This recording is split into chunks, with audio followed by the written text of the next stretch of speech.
Bonjour, friends! It's your trans punk queen, Frost Nicoletti. This is going to be a really special video for you and me both. This is a simulcast between my two channels, World's Fair Girl 99 and Frostralia. Neither are really particularly like the other. See, for those of you unaware of what Frostralia is where I focus my activism and empowerment efforts, and World's Fair Girl 99 is for my academic pursuits. I'm uploading to both channels because I know these are two worlds that hardly ever mix with one another, and I was hoping that the two sides could meet a little bit as like a special occasion and for both of you to get to know me a little bit better. I don't really want to be known as a one-trick pony. I want to be known for a variety of things, you know? So sit back and enjoy. See, last week, me and my partner took the train into Boston for the day to see the new temporary Titanic exhibition. Titanic is a subject that really means something special to me. I remember first seeing pictures of the ship's wreckage when I was a teenager, and I wondered what it used to look like. What was its story? What was the story of the passengers on the Titanic? And I just became fascinated. I don't think there's been another historical event that drew my interest into the field of history like the Titanic did, and today I have a degree in the field. So, yeah, I get really excited when I get to see Titanic relics. Anyway, here are some highlights of the exhibit, and a few little bonus facts about the Titanic for you. Your girl's gotta spoil you. I'm gonna start you off with really the coolest thing in there. Please stay afterwards. I got to touch the freaking Titanic. Yeah, an actual piece of the ship. It's near the end of the exhibit where they have this little piece of the Titanic that you can touch. It was found on the ship's starboard side, somewhere along C and D decks. I still can't believe it almost a week later that I actually got to touch the Titanic. Funny enough, this wasn't actually the first time I had seen the Titanic. Once before, in January of last year, me and my partner were on vacation to Las Vegas and we went to see the Big Piece. For those of you unaware, the Big Piece is this 20-ton piece of Titanic that broke off while it was in the process of breaking apart. I remember just staring at the thing for like 20, 30, maybe even 40 minutes straight. I don't know, time seemed to just stand still when I saw it. Both of these moments, though, were really special to me. I had always dreamed of going down in a submarine to see the wreck, but I never thought I'd actually get to see a piece of the wreck with my own eyes. I mean, bucket list material right there. Anyways, back to the Boston exhibit.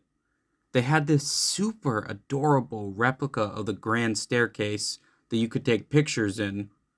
I loved being under that thing so much. I really wish I could have experienced just the majesty of the real thing, you know? Here's a fun fact for you. Have you ever seen that famous picture of the Titanic's grand staircase from before the sinking?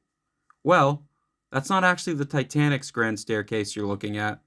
What you are looking at is a picture of Titanic's sister, the RMS Olympic's grand staircase. As for the Titanic's grand staircase, there are no known photos of it that predate the sinking. You can find pictures of the hole in the wreck of where it used to be, but the wooden sole of the structure is long gone, most likely on the night of the sinking as it happened. It feels so unfair that such beauty be lost to history, doesn't it? Other highlights of the exhibit include a bench from the ship itself that was later recovered from the wreck. This doorknob from a third-class cabin, I can only imagine what happened the last time it felt a human touch. Ooh, this one's one of my favorites. These are tiles from the first-class dining room. So beautiful it must have been, huh? I didn't get a picture of this, but when you get into the exhibit, they give you these boarding passes with the name of a Titanic passenger on it. At the end of the exhibition, you scan your pass onto this thing, and it tells you your passenger's story and ultimate fate. Though, we already knew one of our answers. See, my partner got a passenger named Archibald Gracie IV. Funny enough, we had actually visited his grave in July when we were in New York City to visit the site of the 1964 World's Fair. His story is that he survived this sinking, but was unfortunately never able to recover and would later die that December, making him only the third Titanic survivor to pass away. He wrote a pretty popular book about the disaster. He was a fellow historian too. He's a really cool dude.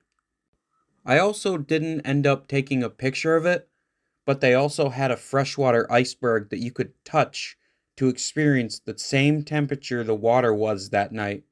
It hurt like hell almost instantly. I cannot imagine what it must have felt like to those poor souls that night. For those of you who have seen James Cameron's Titanic, do you remember the line about the water hitting you like 1,000 knives? That quote is actually based off a real quote from a Titanic survivor, I'm pretty sure. I think that by feeling what the passengers felt, even if just for a moment's touch, it humanizes the event to people. History can easily feel like it's just a story, but we should never forget that this story was about real people's lives. They were real just as you and I are. I may love the actual ship itself a lot, but her loss, I understand, is the greatest loss of the victims, not the ship itself or its beauties. These were real people, and they should never be forgotten. Now, I'm not going to totally sing the exhibit's praise as you might think, because when we got out of the exhibit and we went into the gift shop, there was some cool stuff in there, I admit. They had a bunch of coal from the Titanic that you could just buy. It's really cheap and pretty much anyone can have it. It's how I have it. Though I do have a pretty cool Titanic artifact from the 1890s that was signed by a passenger on the Titanic. Yeah, antiquing is just the coolest thing, isn't it? But anyway, this gift shop had some pretty tasteless stuff too, like Titanic coffee. Make your coffee taste like freezing to death. Ew, I can't even really think of a joke for that. That's just terrible.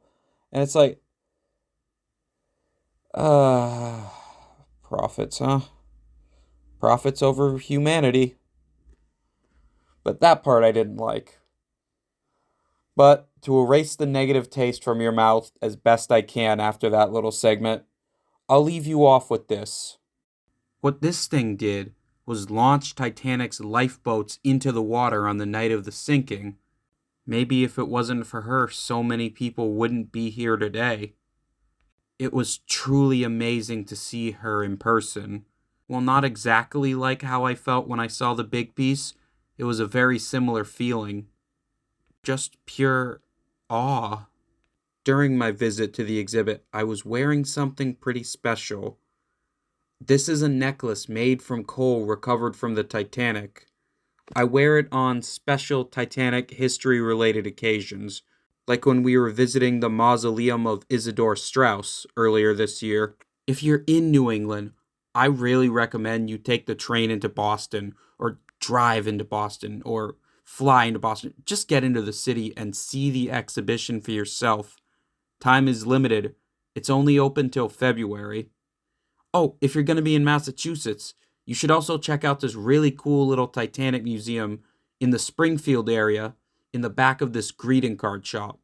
Now, you won't find any relics from the wreckage as the owners, like many, consider it to be grave robbing to remove things from the wreckage. I'm curious, what do you guys think about that? Is it grave robbing, or is this saving it for future generations? Have a little chat about it in the comments below. Differing perspectives on the matter are welcome. Just please be respectful of others. That's all I ask. Thank you. Now, within the Springfield Titanic Museum, you'll still find some pretty cool stuff. equipment from the expedition that discovered the Titanic, some wood from the Olympics grand staircase, and a few things, I think, from the movie. The couple that founded the museum were actually historical consultants to Cameron to keep everything as authentic as possible. A grateful Cameron even made them extras in the film.